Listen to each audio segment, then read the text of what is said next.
Hi there, thanks very much for the questions. The company I talked about in my previous video is Mitsui, and I'm making a whole list of solar hydrogen catalysts, and there's quite a few of them. The cheapest to get is titanium oxide, which you can dissolve in a little bit of methanol and water, and it actually produces hydrogen if you shine light on it. And you can measure the pH. A very potent one I found, very interestingly, is a mixture of nanoparticles of gold and titanium oxide.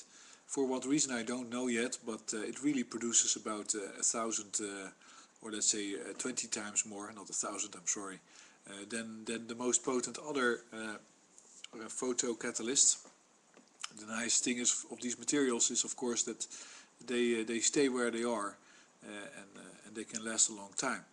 But they've been made, and they are being made for companies like Mitsui to create hydrogen in order to be able to make methanol from carbon dioxide. And methanol is a very good fuel for cars. So if you're interested in it, if you're actually interested in making good fuel for your cars, your vehicles, I believe it's a little bit more corrosive, but it burns really well. Then that might be a good option.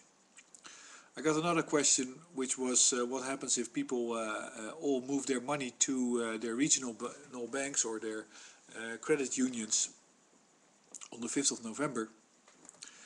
Well, what happens to the banks really is not a concern of anybody, because of course there's stuff that they own and that they control because they have money and because they have people in debt which they have to repay the loan to these banks. But if the banks go bankrupt, then of course a lot of these bad debts will be written off, and they can go bankrupt if you take all the money out of the banks. And if it's written off, then the debt is no longer an issue, which is fine. The possessions, the objects of that debt, so for instance mortgages, the house, will be freed up and sold off for the highest price to the highest bidder in the market, if it's a normal procedure. So the nice thing about defaults and all that stuff is that it never affects the real economy. The only thing that happens is that somebody else will own the stuff for a lower price. So if it's your stuff and you depend on that value for your livelihood because you don't have a job, you don't have any skills, then of course that might be hurtful. But in the case of banks, it only means that a few jobs are being lost. Funny thing is that our Dutch government announced that it has a windfall of $7.5 billion euros, $7.5 billion, sorry, euros, I say it wrong, but because of the low interest rates. So that's interesting for the US, and I was wondering whether it was the same in the US, because the ultra low interest rate will of course also make state debt cheaper to own. Not only bank debt, which they don't calculate through to you as a consumer, where they give you very high interest rates, but state-owned debt will also be much cheaper, and that means that the payoff will be less. And in our Dutch government's case, that actually means that they have 7.5 billion euros to spend. I mean, but at the same time they're basically guaranteeing European funds, which is a wrong thing to do. And I got a real strange feeling today because we have a competition authority, a fairness authority in business, and it's been going after all kinds of companies, and now it went after a gas company, the transportation company, the one that owns the pipes. And it said that it was really, it had really been asking too much money for that transportation, so now it had to give it back to the Dutch citizens, and it was about 400 million euros. And that would mean that gas would be cheaper in the coming years. It would not mean that everybody would get something back, which would amount to, I'm not sure, but there are not that many gas connections actually compared to citizens in Holland, but it would be in the millions. But I guess everybody would get 20 euros or something like that. But instead, this competition authority makes gas cheaper, which is a bad thing because gas is already untaxed in Holland.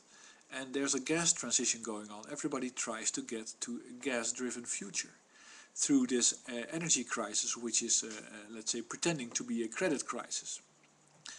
And so the bad thing is that it drives the price of gas down, which is already extremely low, and that makes it much easier for people with gas-driven machines to compete, and for gas companies to basically build a market of people that buy their stuff.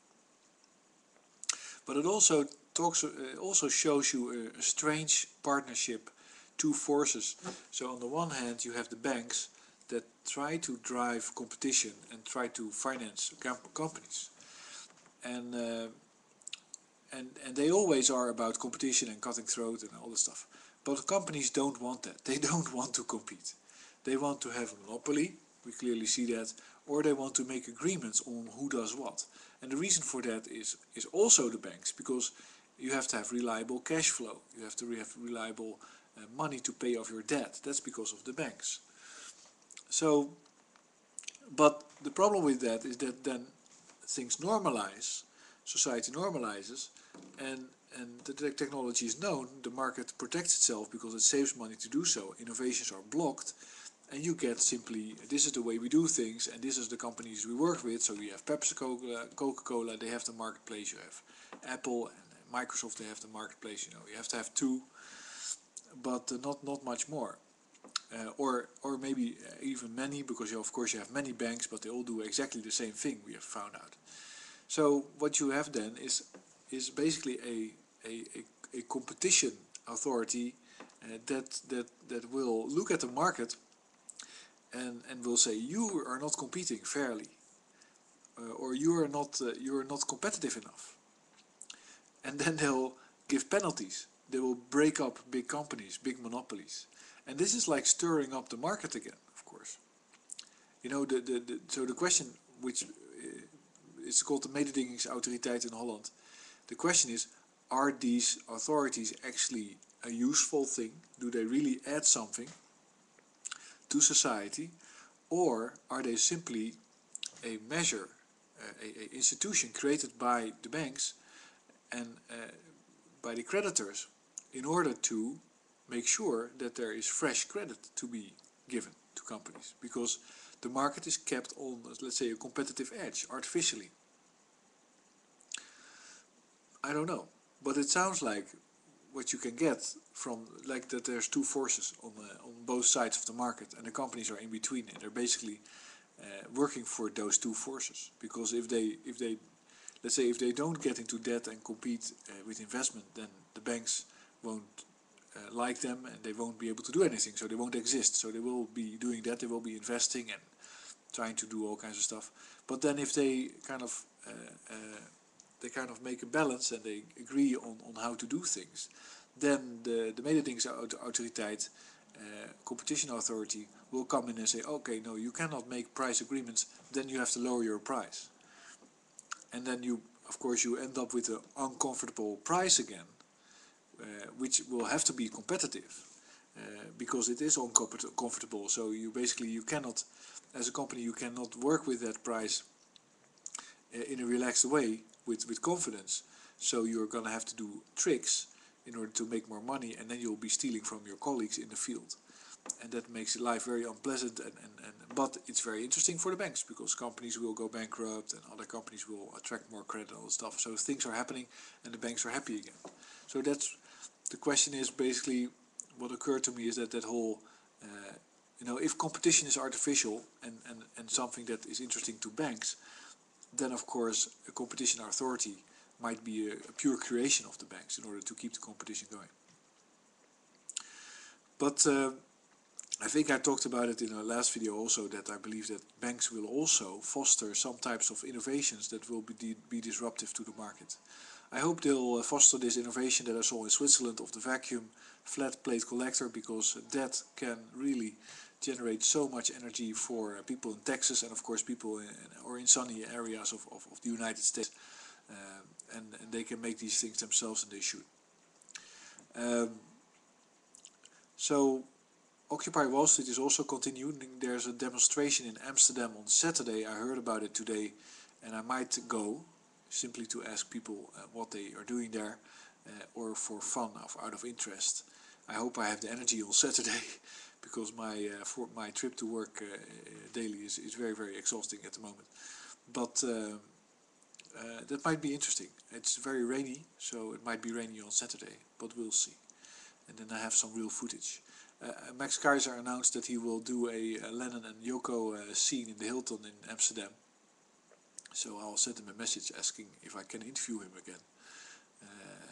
If I have, and I hope that's pretty soon. And maybe it's this Saturday. I don't know. It's very easy to get from Paris to Amsterdam. You just take the train.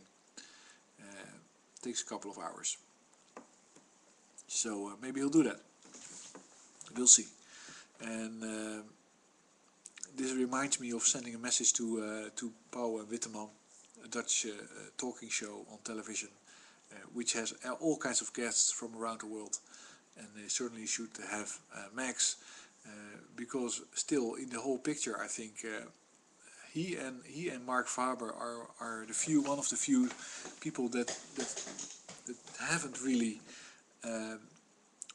changed their position, had to change their position, and whose predictions came out pretty strongly, although of course slightly pro-American still, slightly rooting for the US, which of course you can never blame somebody that comes from the US. Occupy Wall Street apparently was across the street from Hank Paulson and from the guy from Morgan Chase, JP Morgan Chase, Jamie Dimon, and these people kept themselves at a distance because there were little fences that kept them away, and it's really surprising that that happened. You're not going to achieve much if you really become aggressive towards the individuals that are at the hand of these banks.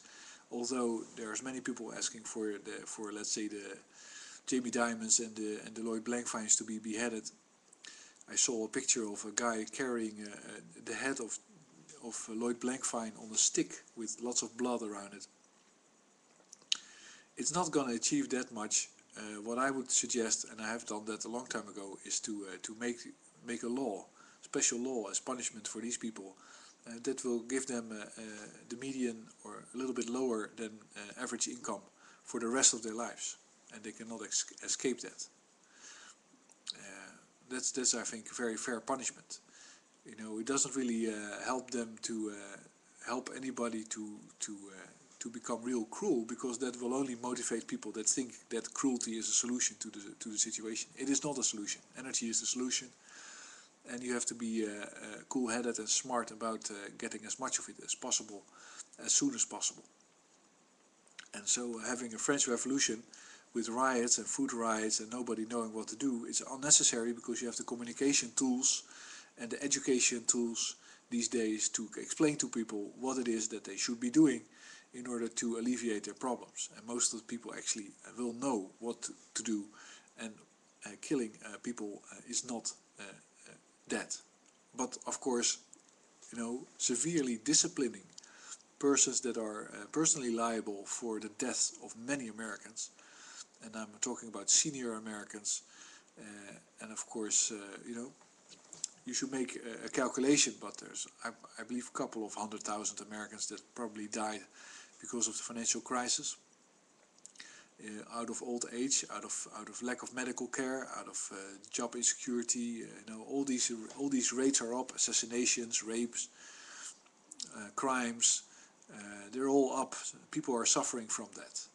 It's not all measured, but it's all due to the mismanagement of the owners. And it's very logical that they're mismanaging, because they don't know what they're not interested in what they're owning. They're only interested in the numbers.